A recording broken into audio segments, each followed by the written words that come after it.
les hace justo. ¿Cómo es que me ha tratado la vida? Qué mala jugada del destino, se los juro por mi madre, esto no es lo que quería.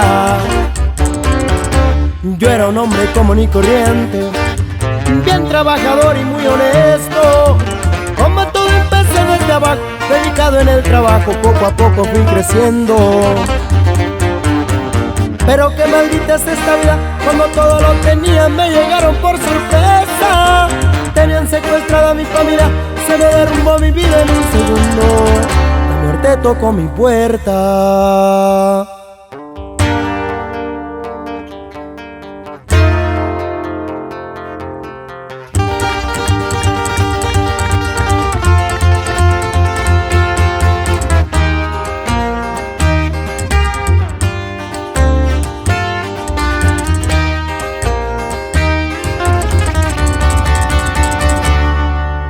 Les di hasta el último centavo y no respetaron el acuerdo.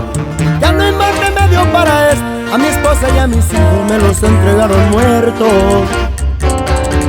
Me muero de rabia, de tristeza, ¿qué les hice pa' que hicieran esto?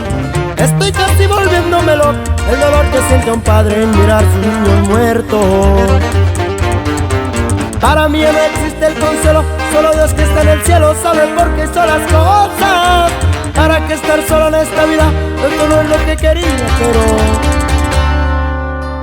pero no hay otra salida.